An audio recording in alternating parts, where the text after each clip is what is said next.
To be honest, I'm going to get plenty of criticism over my lifetime, and it's something that I don't completely ignore. She didn't inherit a crown, at least, not yet. But what Catherine just received might be worth far more than a title.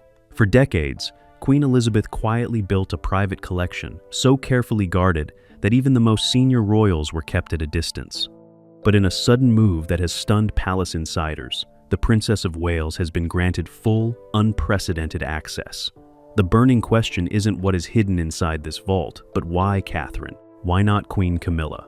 Today, we uncover the hidden history of this secret vault and the devastating message Queen Elizabeth left behind about who really holds the future of the throne. The collection nobody talks about. Every great institution has a season where the real power is not worn on the surface. It is not displayed in public or photographed for magazines. That moment is not paraded through the streets on Coronation Day. It is kept quietly, deliberately, behind doors that most people will never stand in front of.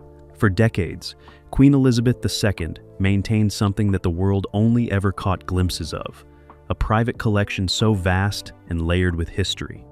It was deeply personal that even those closest to her were never granted full sight of it, not her children, grandchildren, or the most powerful figures inside Buckingham Palace. This was hers alone. The gems can be removed from the crown and worn separately. They were brought. And the story of what it contains and who now holds access to it is one of the most remarkable untold chapters in modern royal history. So let us start at the beginning. Most people, when they think of royal wealth, think of the crown jewels, the Tower of London, the velvet cushions behind thick glass, the cameras, the tourists. But that is the public collection. That is what the monarchy allows the world to see. What Queen Elizabeth built over the course of her 70-year reign was something entirely different, something far more intimate, and more intentional. Royal insiders and historians who have spent careers studying the British monarchy have long spoken in careful and measured tones. They talked about what they describe as Elizabeth's personal archive, a collection that spans fine art, rare jewels, private correspondence, ceremonial objects, and artifacts tied to moments in history that never made it into any official record. The Royal Collection Trust, which is the body responsible for managing the monarchy's official art and object holdings, already oversees one of the largest and most significant art collections in the entire world.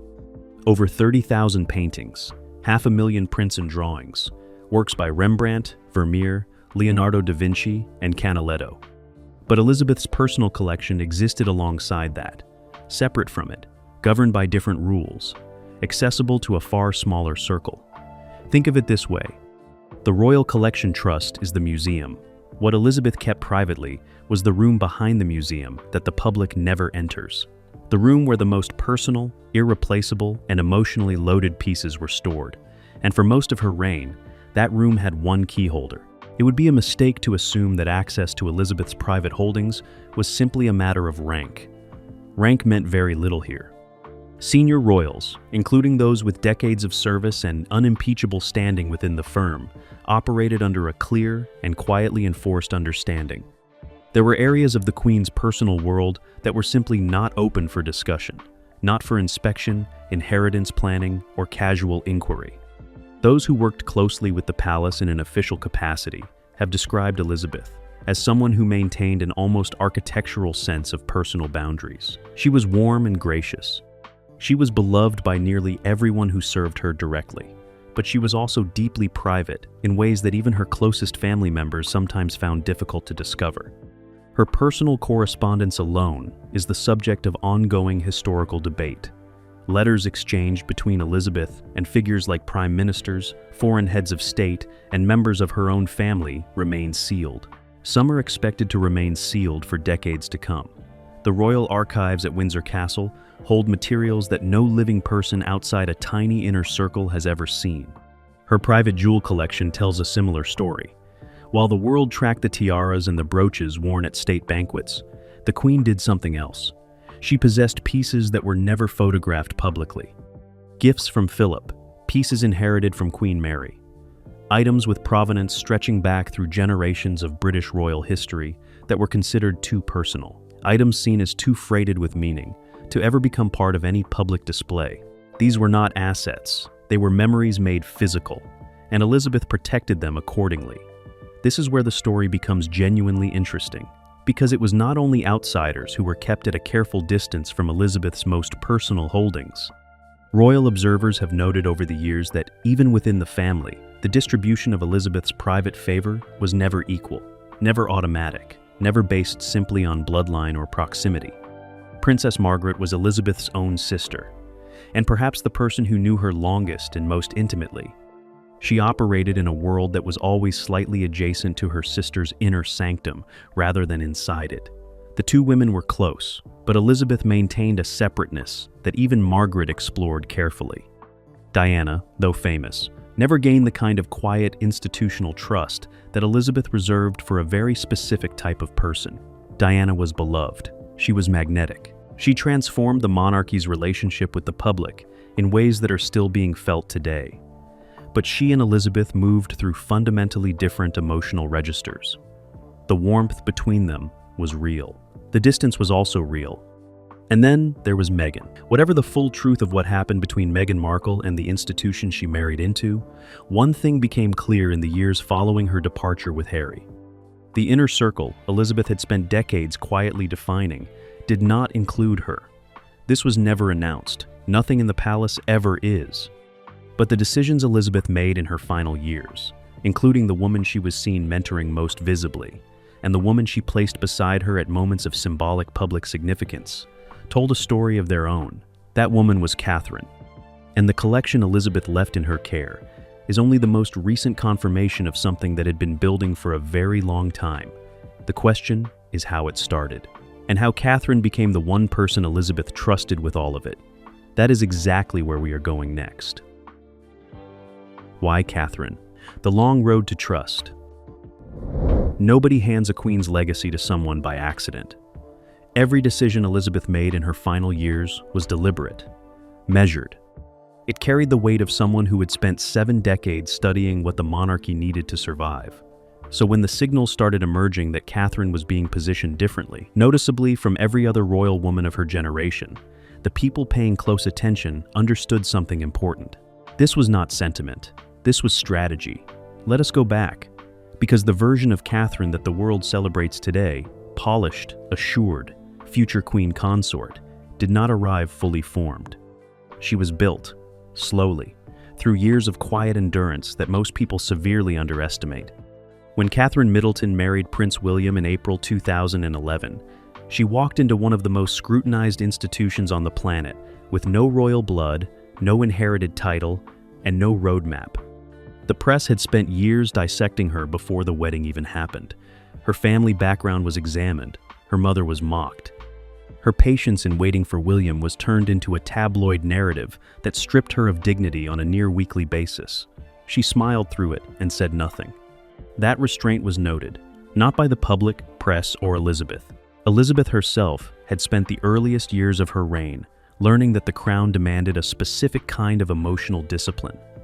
The ability to feel everything privately and show only what the institution required publicly. It was a skill she had mastered over decades, and she recognized it immediately in the young woman her grandson had chosen. Catherine was not performing composure. She genuinely possessed it. That was the first thing Elizabeth saw. Trust between two people, even two people separated by decades, and the full weight of royal protocol, is built in specific moments, not grand gestures, moments. Royal observers have documented over the years a pattern of small but significant signals that Elizabeth extended toward Catherine in a way she never quite replicated with any other woman who married into the family. There was the quiet but unmistakable decision to award Catherine the royal family order shortly after her marriage. This is a personal gift from the sovereign. It is not automatic or ceremonial in the traditional sense. It is entirely at the discretion of the monarch and carries a weight that those inside the institution understand immediately. Elizabeth gave it to Catherine early. There was the decision to include Catherine in moments of private family life that went beyond official duty, invitations to Balmoral. Inclusion in the intimate Christmas gatherings at Sandringham that Elizabeth treated as genuinely private rather than performative. There was visible warmth between them at public engagements. Not the stiff cordiality that characterized some of Elizabeth's interactions with those she respected, but did not fully embrace. Something quieter and more genuine than that. People who observed them closely over the years consistently described the relationship as one of real, mutual regard. Elizabeth saw in Catherine a seriousness of purpose that she valued above almost everything else. Catherine saw in Elizabeth a model for what it meant to carry an institution on your shoulders without letting it crush you. They were, in ways that went beyond the obvious, deeply compatible. And then Meghan arrived.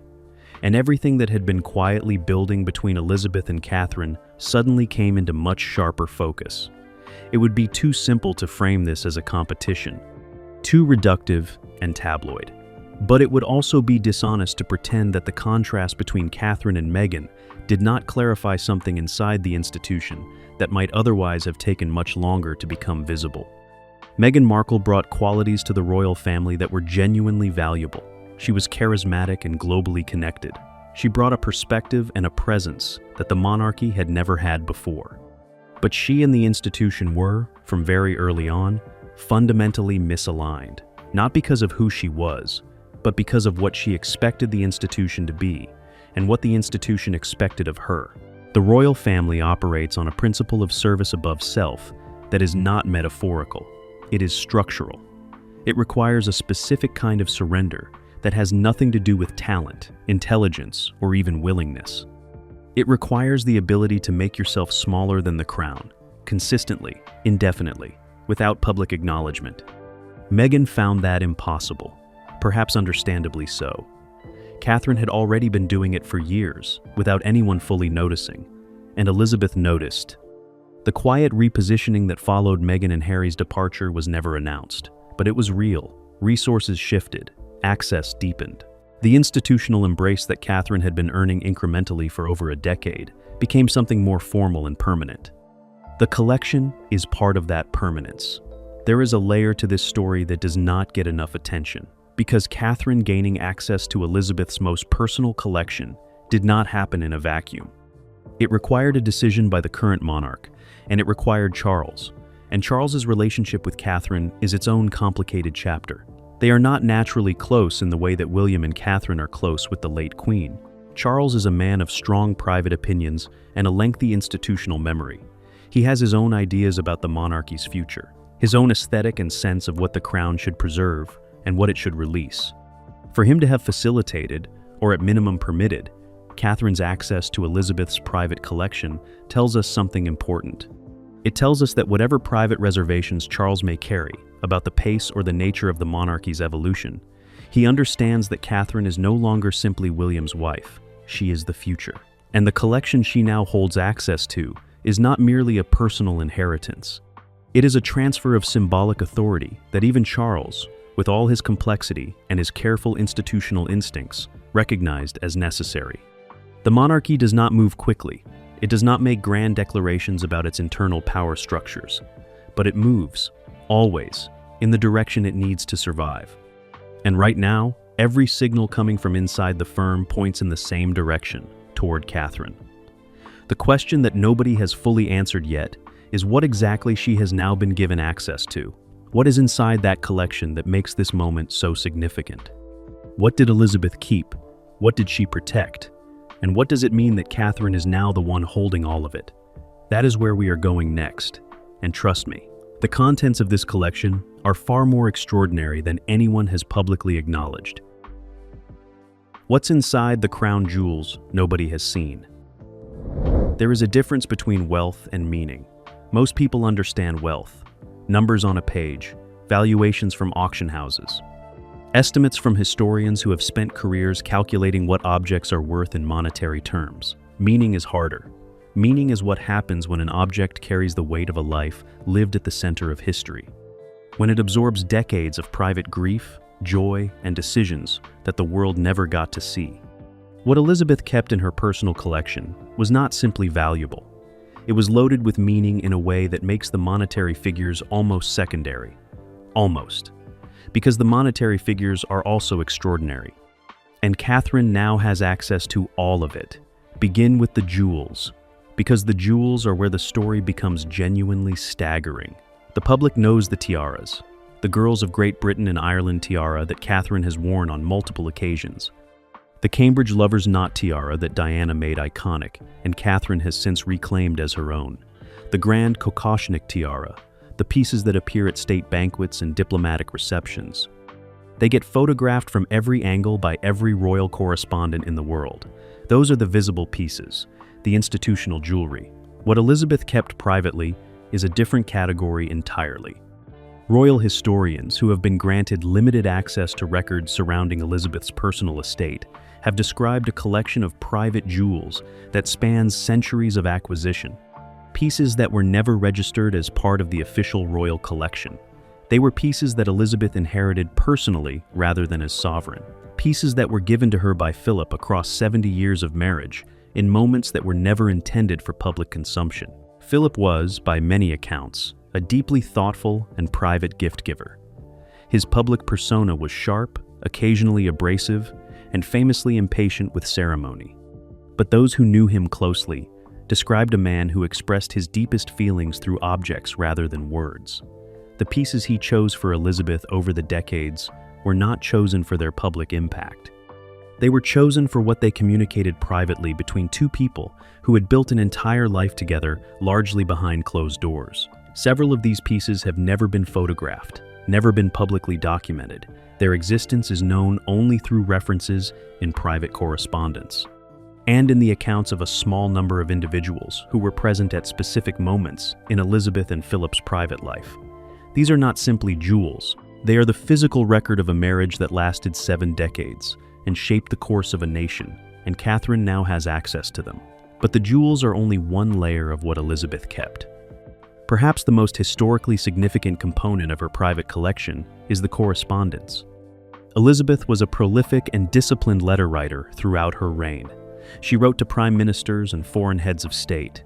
She wrote to members of her family during periods of crisis and celebration. Elizabeth wrote to individuals whose names have never appeared in any public record of her life. The official correspondence is housed in the Royal Archives at Windsor and is subject to the access restrictions that govern all sensitive historical documents of this nature. Much of it will remain sealed for decades. But Elizabeth also maintained a body of private correspondence that existed entirely outside the official archival system. Letters she kept personally, and letters she received and chose to hold rather than submit to any formal record. Royal scholars have long suspected the existence of this private correspondence, based on gaps and references in documents that have been made available for historical study, letters that are referenced but never produced, responses that imply an original communication that has never surfaced. What Elizabeth chose to keep privately, and why, is a question that historians have been circling for years. The significance of Catherine now having access to this material cannot be overstated, because within that correspondence may lie answers to many questions, especially questions that have shaped public understanding of the modern monarchy for decades. The full nature of Elizabeth's relationship with certain prime ministers during periods of political crisis, the private communications surrounding Diana's death, and the institutional response that followed. The letters exchanged between Elizabeth and members of her family during the period that led to Harry and Meghan's departure. None of this is confirmed publicly. The palace maintains its customary silence. But the fact that Catherine has been brought inside the circle that holds this material tells us everything about the level of trust that has been extended to her. This is not jewelry. This is history. And Catherine is now one of the very few people alive who may know what it actually contains. Beyond the jewels and the letters, Elizabeth's private collection includes a category of objects that defy easy description. It had ceremonial artifacts, personal gifts from foreign heads of state that were received privately rather than officially logged. Objects connected to specific moments in history that Elizabeth witnessed firsthand. Moments across 7 decades of the most consequential reign in modern British history. Elizabeth became queen in 1952. She lived through the end of the empire, through the Cold War, and through the reinvention of the British state. She experienced the slow transformation of the Commonwealth, through moments of national grief and national celebration that she presided over with a consistency that no other living figure could claim. And across all of those decades, objects accumulated around her life the way they accumulate around any life. Except that the objects accumulating around Elizabeth's life were gifts from Winston Churchill, Dwight Eisenhower, Nelson Mandela, and every significant figure of the 20th and early 21st century who passed through her orbit. Some of these objects were officially logged and entered into the Royal Collection Trust system. Others were not.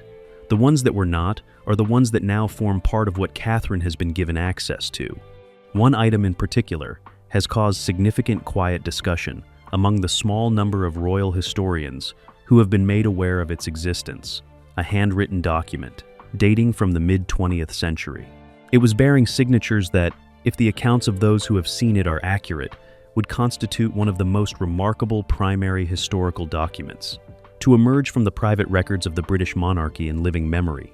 The details of this document have not been made public. They may never be made public in any formal sense, but the fact of its existence and the fact that it now sits within Catherine's sphere of access is the kind of detail that changes how you understand everything else in this story. Royal historians and those with long experience studying the British monarchy have been careful in their public statements about Elizabeth's private collection. Careful, but not silent. Several prominent voices in the field have noted in recent years the monetary valuation of Elizabeth's personal estate. It is as distinct from the assets held in trust by the Crown. And it represented one of the most complex appraisal challenges in modern probate history. The publicly reported figures surrounding her personal estate at the time of her death, in September 2022, ran into the hundreds of millions of pounds.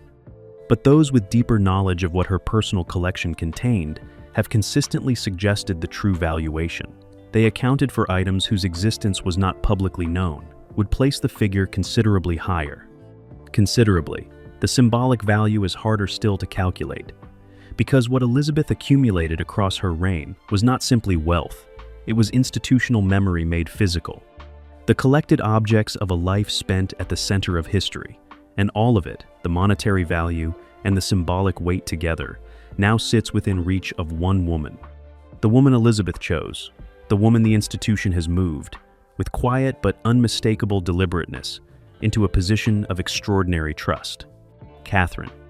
And what that means for the monarchy going forward is a question that demands a full and honest answer, which is exactly what we are going to give it. What this really means for the future of the Crown. Pay attention to what institutions do quietly, not what they announce, not what they put in press releases, or allow royal correspondents to report with carefully managed access and pre-approved quotes. Rather, pay attention to what they do when nobody is supposed to be watching, because that is where the real decisions live. And what has happened with Catherine and Elizabeth's private collection is one of those decisions. Quiet, deliberate, carrying implications that stretch far beyond a transfer of personal property from one generation to the next. This is a statement about the future of the British monarchy, and it is the clearest statement the institution has made in years. Let us be direct about something that the palace will never say out loud. What Catherine has been given is not simply access to objects. It is not an inventory of jewels, letters, and artifacts to be catalogued, preserved, and occasionally displayed at carefully managed exhibitions. What Catherine has been given is authority. The kind of authority that does not come with a title, a formal appointment, or a ceremony at Buckingham Palace. The kind that comes from being trusted with the things that matter most to an institution. The private things, the irreplaceable things, the things that carry the memory of who the monarchy has been across the most consequential century in its modern history. In every institution, there is a moment when the transfer of real power happens, not the symbolic transfer, or the one that gets photographed, reported, and turned into commemorative coverage. The real one, the quiet one. This is that moment for Catherine. Royal observers with long institutional memory have noted that the pattern of what is happening now mirrors, in certain specific ways, the positioning that took place around Elizabeth herself in the years before she became queen, the gradual deepening of access, the incremental extension of trust, the quiet but unmistakable signals from those at the center of the institution, signals that showed that a particular individual was being prepared for something larger than their current role suggested. Elizabeth was shaped by those who came before her into the monarch she eventually became. It did not happen overnight. It happened through years of exposure to the institution's most private and most significant dimensions. What is happening with Catherine follows that same architecture. She is being shaped, not for a supporting role, for the central one. The British monarchy has survived for centuries, not because of military power or political authority in the modern sense. It has survived because of its extraordinary capacity to transfer meaning from one generation to the next. And it does it without losing the thread. The objects matter enormously in that transfer. They always have. When Queen Mary passed her personal collection of jewels and artifacts to Elizabeth, it was understood within the family and within the institution as something more than inheritance. It was a transmission of identity, a physical passing of the torch from one keeper of the flame to the next. Queen Mary was one of the most formidable collectors in the history of the British royal family. She spent decades acquiring objects with historical significance and personal meaning. She was driven by a conviction that the monarchy's physical heritage was inseparable from its institutional authority. Elizabeth inherited that conviction, along with the objects themselves, and now Catherine has inherited both. The parallel is not accidental. The people inside the institution who understand its history most deeply do not make accidental decisions. Every choice in a lineage this long and this self-conscious about its own continuity carries the weight of precedent. Catherine receiving access to Elizabeth's private collection is not a footnote in the story of the modern monarchy. It is a chapter heading. It would be impossible to tell this story honestly without returning to the absence that defines so much of the current royal landscape. Meghan and Harry's departure from senior royal life in early 2020 did not simply remove two individuals from an institutional structure. It created a fault line, a before and after. A moment that forced the monarchy to reckon, more directly than it had in years, with questions about who it was and who it intended to become. Those questions are still being answered. They will be being answered for years to come. But in the specific context of what has happened with Catherine and Elizabeth's collection, the contrast with Meghan's trajectory clarifies something that might otherwise remain abstract. The institution has made a choice, not a public choice or a declared choice, but a real one. It has chosen continuity over disruption, depth over novelty, the slow building of trust over the immediate capture of global attention. Catherine represents everything that Meghan, for all her genuine qualities, ultimately could not provide the institution in the form it needed most. Not glamour or popularity, not relevance to a younger or more diverse audience. She represents permanence, the sense that someone is in it completely, that they have absorbed the institution's weight, its history, and its contradictions, and chosen, with full awareness, to carry all of it forward. Elizabeth recognized that quality in Catherine years before the rest of the world caught up. The collection is the proof.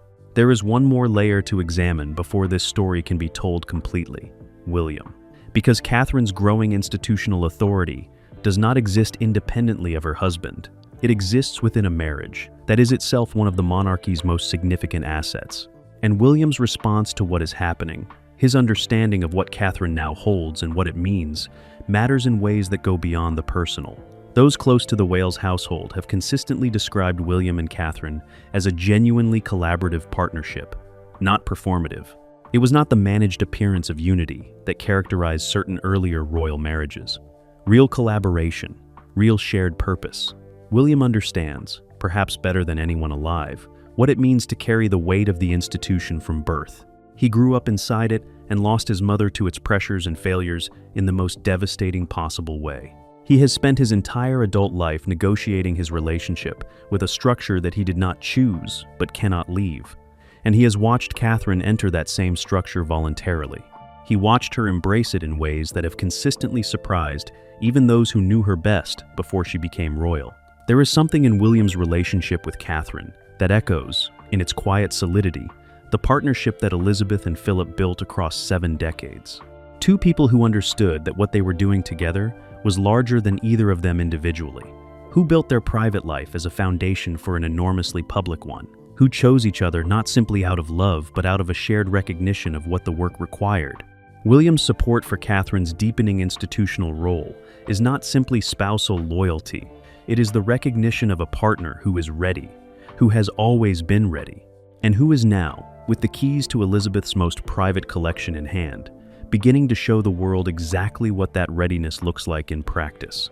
Access is not the end of the story. It is the beginning of a responsibility.